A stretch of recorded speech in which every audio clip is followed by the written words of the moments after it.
ब्रह्मगिरी प्रदक्षिणा एक आध्यात्मिक प्रवास। त्र्यंबकेश्वर जिथे गोदावरीचा उगम होतो आणि जिथे स्वयंभू ज्योतिर्लिंग विराजमान आहे।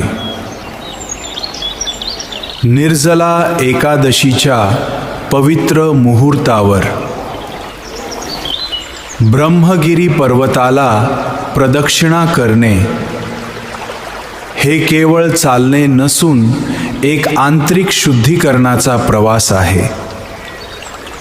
या प्रवासाची सुरुवात होते कुशावर्त तीर्थावर।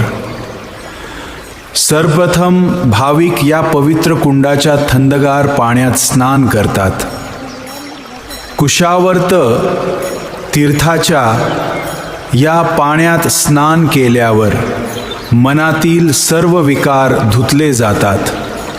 मनातील सर्व विकार धुतले जातात आणि प्रदक्षिणेसाठी लागणारी ऊर्जा प्राप्त होते। स्नानानंतर अनवाणी पायांनी आणि मुखात रामकृष्ण हरी नामस्मरण करा। ब्रह्मगिरी पर्वताचा हा सुमेत्रिंशवक ते चालताना आजूला पसरलेले हिरवेगार डोंगर, मंद वारा आणि गोदावरीचे ते पवित्र अस्त्रिपो आपल्याला सतत जाणवत राहते। या प्रवासात अनेक छोटी मोठी देवस्थाने लागतात जिथे थांबून भाविक देवाचे नामस्मरण करतात। गौतम ऋषींचा आश्रम आणि गोदावरीचे उगमस्थान हे या फेरीतील सर्वात महत्त्वाचे टप्पे आहेत। निर्जला एकादशीच्या कडक उन्हातही भक्तीच्या बळावर भाविक हे अंतर पार करतात। ही केवळ शारीरिक फेरी नाही, तर ब्रह्मगिरी पर्वताच्या सानिध्यात स्वतःला शोधण्याची एक संधी आहे। जेव्हा ही प्रदक्षिणा पूर्ण करून भाविक पुन्हा त्यांच्या चेहऱ्यावरचा आणि तृप्ती असते।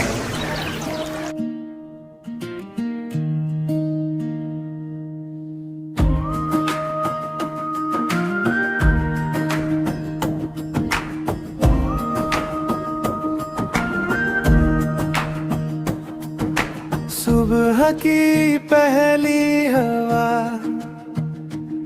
तेरा नाम लिए चली, धूप जली मन जगा तेरी छाया में खिली। हाथ जोड़ूं सिर झुकाऊं तेरी राहों में रहूं, जो भी टूटे तू संभाले मैं तेरे रंग में बहूं। मन के दीप जला दे अंधियारा हर ले, कठिन डगर भी मीठी लगे जब तू संग चले। जय जय राम कृष्ण हरि, जय जय राम कृष्ण हरि, तेरा नाम ही मेरा सहारा। जय जय राम कृष्ण हरि, जय जय राम कृष्ण हरि, जय जय राम कृष्ण हरि, तेरी भक्ति में डूबा संसार। जय जय राम कृष्ण हरि।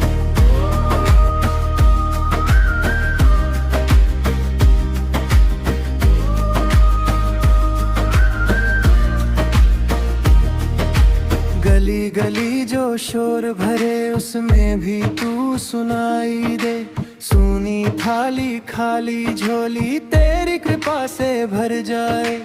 पाँव थके फिर भी चलूं तेरी चौखट तक आऊं। मन बोले दिल बोले